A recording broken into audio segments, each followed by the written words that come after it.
Alors Nathalie Maranelli, bonjour. Bonjour.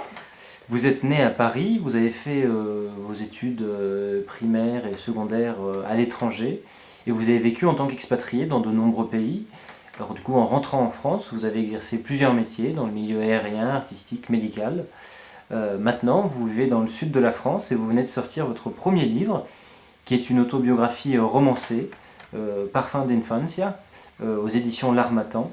Alors du coup, une première question assez simple, ou peut-être un peu retorse pour commencer.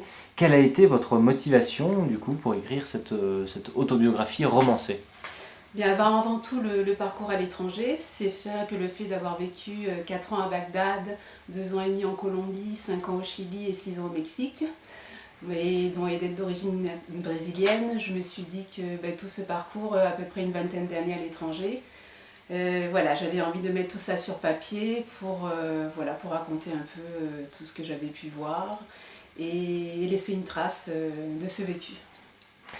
Alors, que retenez-vous le plus de tous ces voyages et quel a été le pays qui vous a le plus marqué? Alors je pense ce que je retiens le plus, c'est toutes les cultures différentes, les langues surtout, la richesse des langues. Donc voilà, c'est le fait de passer d'une langue à l'autre en tant qu'expatrié, rester 4 ans dans un pays, ensuite changer de pays, se réadapter à une culture et surtout à la langue. Donc c'est assez enrichissant. Et je pense que le pays qui m'a marqué le plus, ça serait l'Irak, Bagdad. C'était juste quand Saddam Hussein a pris le pouvoir. Donc c'est vrai qu'on a vu beaucoup de choses avec la famille. Et donc tout le voyage qu'on a pu faire de Paris jusqu'à Bagdad, donc ça s'est fait donc en voiture, donc c'est assez insolite il me semble.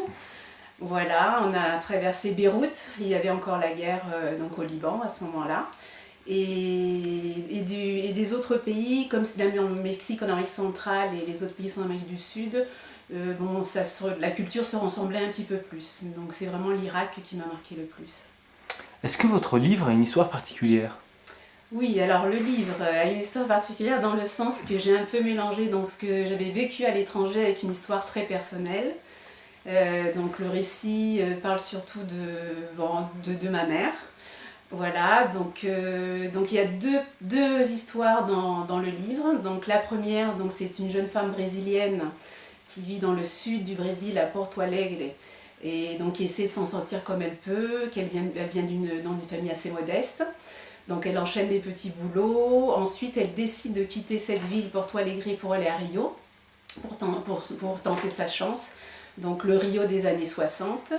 Et voilà, et dans ce Rio de Janeiro des années 60, elle ouvre donc une boutique. Elle a encore quelques mésaventures. Et à ce moment-là, elle fait une rencontre avec le gringo, c'est comme ça qu'elle l'appelle. Et à partir de là, sa vie change complètement. Donc avec cet homme, ils continuent à parcourir le monde ensemble. Et voilà, et donc la deuxième partie du livre, donc qui est écrit en italique, c'est leur plus jeune fille donc, qui les suit dans tous ces pays et qui essaie comme elle peut de suivre le rythme de cette mère qui est assez attirée par l'alcool, par les fêtes, voilà, et qui se mélange beaucoup aux gens locaux, mais en même temps à sa vie avec les expatriés, avec les soirées mondaines et tout ce qui va avec. Voilà, donc cette petite fille écrit et puis essaie de comprendre un peu ce qui se passe autour d'elle, entre ces changeants de pays, cette mère et puis ce père qui est toujours présent. Voilà, malheureusement, après une greffe de rein fait un peu clandestinement donc au Mexique, la greffe donc, sur cette mère ne fonctionnera pas, donc ils rentreront d'urgence en France. Et à partir de là, la maladie prend un peu le dessus sur cette famille. Voilà un peu l'histoire du livre, hein, l'histoire du récit. Avez-vous l'intention d'écrire d'autres livres, d'autres romans peut-être? Oui, donc cette fois-ci, non plus des autobiographies romancées, mais de vrais romans, voilà. Voilà, donc c'est en cours d'écriture.